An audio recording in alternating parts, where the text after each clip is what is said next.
मंगल भवन या मंगल हारी द्रवहु सुदशरथ अजर बिहारी।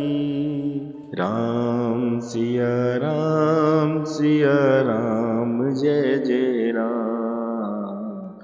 राम सिया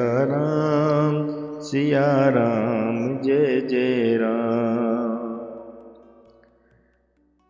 दोस्तों, आप सभी को प्यारी सी सुबह में एक बार फिर प्यारा सा गुड मॉर्निंग, सुप्रभात, जय साईं राम, जय श्री राम, जय श्री कृष्ण, राधे राधे। आज मैं आप लोगों के लिए इस वीडियो में लेकर आया हूं रामायण के वो 5 शक्तिशाली महिला चरित्र जिन्होंने रामायण में अपनी मुख्य भूमिका निभाई। ऐसा कहें कि यदि यह 5 पात्र न होते तो मातृत्व नारी शक्ति का एहसास ही न होता। तो आइए जानते हैं रामायण की 5 सबसे शक्तिशाली महिलाओं के बारे में, उन पात्रों के बारे में। नंबर 1 पे आता है दोस्तों, सबसे पहला नाम मां कैकेयी का। कैकेयी का नाम आप सब लोगों ने सुना हो। अयोध्या के राजा दशरथ की अति प्रिय रानी कैकेयी के कारण ही रामायण की रचना हुई। कैकेयी के द्वारा 2 वरदान मांगना ही सबसे बड़ी घटना थी। कुटिल मंथरा की सलाह के अनुसार वे 2 वरदान महाराजा दशरथ से मांग ही लिए, जो अंततः रामायण की कथा के आधार बने। माता कैकेयी वैसी न थी जैसा उन्हें हम लोग देखते हैं या सुनते हैं। रामायण की नारी पात्र कैकेयी का स्मरण आम आदमी घृणा और तिरस्कार के साथ करता है। आज भी कोई लोग अपनी पुत्री का नाम कैकेयी नहीं रखता और ना ही रामायण के पारायण के दौरान कैकेयी के चरित्र पर किसी का ध्यान जाता है। राम से इतना अधिक स्नेह करने वाली कैकेयी इतनी अधिक कठोर कैसे हो गई? उन्हें वनवास दे डाला। श्रवण कुमार के पिता रतन ऋषि नंदीग्राम के राजा अश्वपति के राजपुरोहित थे और कैकेयी राजा अश्वपति की बेटी थी। रत्न ऋषि ने कैकेयी को सभी शास्त्र वेद पुराण की शिक्षा दी। राजा दशरथ की 3 रानियों में से सबसे छोटी रानी कैकेयी ने देवासुर संग्राम में दशरथ के साथ मिलकर युद्ध लड़ा था। रामायण काल की वह एक शक्तिशाली महिला थी। इतना ही नहीं दोस्तों, भगवान श्री राम जब बहुत छोटे थे, उन्हें सब आभास था कि भविष्य में उनके साथ क्या होना है। माता कैकेयी एक बार बैठी हुई थी तो भगवान श्री राम ने उनसे कहा, मैया तुम मुझसे कितना प्यार करती हो? कैकेयी बोली, यह तो मेरा रोम रोम बता देगा कि मैं कितना प्यार करती हूँ। तो भगवान श्री राम ने बोला, क्या तुम मुझे एक वचन दे सकती हो? तो माँ कैकेयी ने बोला, हाँ क्यों नहीं। भगवान श्री राम ने बोला, लेकिन वैसा करने से लोग तुम्हें मेरा दुश्मन समझेंगे। माँ कैकेयी ने बोला कि अगर मुझे दुनिया के दुश्मन समझने से मेरा राम खुश है तो मैं दुश्मन ही सही, लेकिन मैया लोग तुमसे घृणा भी करेंगे। माँ कैकेयी ने बोला, अगर लोग मुझसे घृणा करें लेकिन मेरा राम खुश है तो मुझे कोई दिक्कत नहीं। राम बोले, माँ बहुत सी ऐसे तिरस्कार अपमान उनका सामना करना पड़ेगा। मेरी खातिर आपको मेरे वचन के लिए।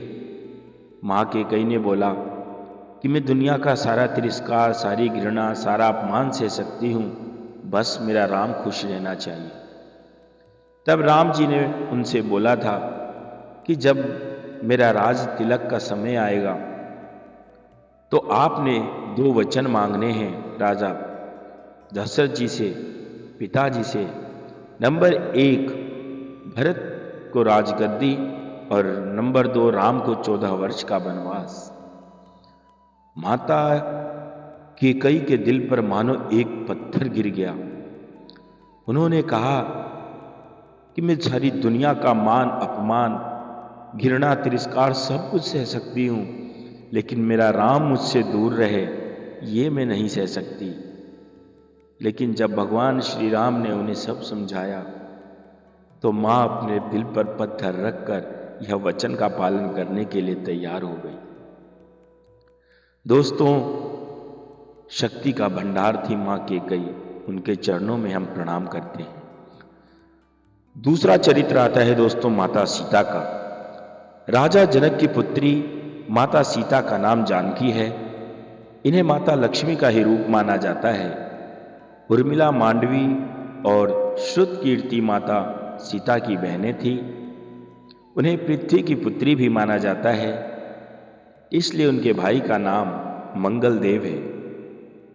माता सीता ने अपने पतिव्रत धर्म का पालन करते हुए श्री राम के साथ वनवास का चयन किया था।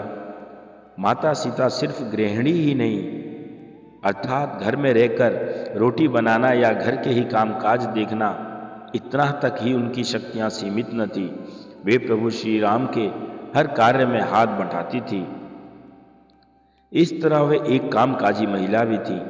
माता सीता का जब रावण ने अपहरण कर लिया और उन्हें अशोक वाटिका में रखा, तब इस कठिन परिस्थिति में उन्होंने शील, सहनशीलता, साहस और धर्म का पालन किया। इस दौरान रावण ने उन्हें साम, दाम, दंड, भेद हर तरह की नीति से अपनी ओर झुकाने का प्रयास किया, लेकिन माता सीता नहीं झुकी, क्योंकि उनको रावण की ताकत और वैभव के आगे अपने पति श्री राम और उनकी शक्ति के प्रति पूरा विश्वास था। लंकापति रावण ने अपहरण करके 2 वर्ष तक माता सीता को अपनी कैद में रखा था। इस कैद में माता सीता एक वाटिका की गुफा में राक्षसनियों के पहरे में रहती थी।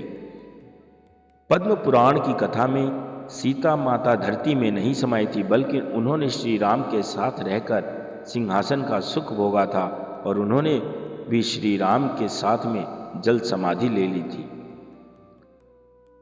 बोलिए माता सीता की जय। तीसरा पात्र आता है मां मंदोदरी का नाम। मायासुर की पुत्री मंदोदरी रावण की पत्नी थी। वह रावण की राजनीतिक सलाहकार भी थी।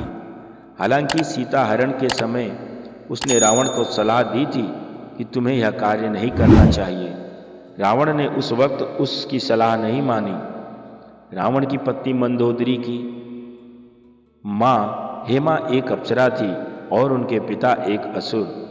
अप्सरा की पुत्री होने की वजह से मंदोदरी बेहद खूबसूरत थी, साथ ही वह आदि दानव भी थी। 5 कन्याओं में से एक मंदोदरी को चिरकुमारी के नाम से भी जाना जाता है। अपने पति रावण के मनोरंजन में किसी प्रकार की कमी न करने वाली मां मंदोदरी ने ही शतरंज के खेल का प्रारंभ किया था। मंदोदरी से रावण को पुत्र मिले अक्षय कुमार, मेघनाथ और अतिकाय। महोदर, प्रहस्त, विरूपाक्ष और भीकमवीर का भी उनका पुत्र ही माना जाता है। रावण की कई रानियां थीं, लेकिन लंका की रानी सिर्फ मंदोदरी को ही माना जाता था। चौथा पात्र आता है दोस्तों माता अंजनी। जय माता दी। सबसे पहले हम अंजनी माता के चरणों में प्रणाम करते हैं, कोटि कोटि नमन करते हैं, जिनके स्नेह, शक्ति, समर्पण से भगवान श्री शिव के रुद्र अवतार हनुमान जी के कथा का अमृतपान हम लोगों को अपने जीवन में मिला। हनुमान जी की माता अंजनी को सभी जानते हैं। माता अंजनी पूर्व जन्म में देवराज इंद्र के दरबार में अप्सरा पूज्यस्थला थी। ऋषि ने पुंजिकस्थला को श्राप दे दिया था कि जा तू वानर की तरह स्वभाव करने वाली वानरी बन जा। ऋषि के श्राप को सुनकर पुंजिकस्थला ऋषि से क्षमा याचना मांगने लगी। तब ऋषि ने दया दिखाई और कहा कि तुम्हारा यह रूप भी परम तेजस्वी होगा। तुमसे एक ऐसे पुत्र का जन्म होगा जिसकी कीर्ति और यश से तुम्हारा नाम अमर हो जाएगा और युगों युगों तक याद रखा जाएगा। इस तरह अंजनी माता को वीर पुत्र का आशीर्वाद मिला और हम सबको श्री भगवान शिव के अवतार, रुद्र अवतार हनुमान जी के दर्शनों का लाभ मिला। पांचवा नाम आता है दोस्तों माता अहिल्या का। मां अहिल्या जो परम भक्त थी भगवान श्री राम की, महारे नित्य परंपरा के मुताबिक ब्रह्मा ने उर्वशी का अभिमान तोड़ने के लिए अहिल्या को सबसे सुंदर स्त्री बनाया था। देवी अहिल्या की कथा का वर्णन वाल्मीकि रामायण के बालकांड में भी मिलता है। अहिल्या अत्यंत ही सुंदर, सुशील और पतिव्रता नारी थी। उनका विवाह ऋषि गौतम से हुआ था। दोनों ही वन में रहकर तपस्या और ध्यान करते थे। शास्त्रों के अनुसार शतपति इंद्र ने गौतम की पत्नी अहिल्या के साथ उस वक्त छल से सहवास किया था जब गौतम ऋषि प्रातःकाल स्नान करने के लिए वन से आश्रम से बाहर गए थे। लेकिन जब गौतम मुनि को अनुभव हुआ कि अभी रात्रि शेष है और सुबह होने में समय है, तब वे वापस आश्रम की तरफ लौट चले। मुनि जब आश्रम के पास पहुंचे तब इंद्र उनके आश्रम से बाहर निकल रहे थे। इन्होंने इंद्र को पहचान लिया। इंद्र द्वारा किए गए इस कुकृत्य को जानकर मुनि क्रोधित हो उठे और इंद्र तथा देवी अहिल्या को शाप दे दिया। देवी अहिल्या द्वारा बार बार क्षमा याचना करने और यह कहने पर कि इसमें मेरा कोई दोष नहीं है, पर गौतम मुनि ने कहा कि तुम शिला बनकर यहाँ निवास करोगी। त्रेता युग में जब भगवान विष्णु राम के रूप में अवतार लेंगे तब उनके चरण रज से तुम्हारा उद्धार होगा। अहिल्या ने ही माता सीता को पतिव्रत धर्म और जीवन की शिक्षा दी थी। इसी के साथ उन्होंने सीता माता को एक ऐसी दिव्य साड़ी दी थी जो कि कभी गंदी नहीं होती थी और ना ही फटती थी। तो दोस्तों, यह थी हमारे सनातन धर्म के सबसे बड़े महाग्रंथ रामायण के उन 5 महाशक्तिशाली नारियों की गाथा, जो हमारे जीवन में, हमारे समाज में, हमारे राष्ट्र में हम सभी के लिए जानना बहुत ही आवश्यक है। कहते हैं कि हर माँ में हमें सीता माँ नजर आनी चाहिए। हमारे हिंदुस्तान देश का अस्तित्व ही न होता अगर भगवान श्री राम की हमारे इस हिंदुस्तान में यह राज्य, यह साम्राज्य, यह कथा, यह संवाद न होता। तो दोस्तों, आशा करता हूँ मेरे द्वारा जुटाई गई यह जानकारी, संग्रह की गई यह वीडियो के लेख आप सबके लिए अवश्य ही पुण्यदायी, लाभदायी, फलदायी होंगे। भगवान श्री कृष्ण समेत इन सभी महाशक्तिशाली माताओं की कृपा, आशीर्वाद, प्यार आप सब पर बना रहे।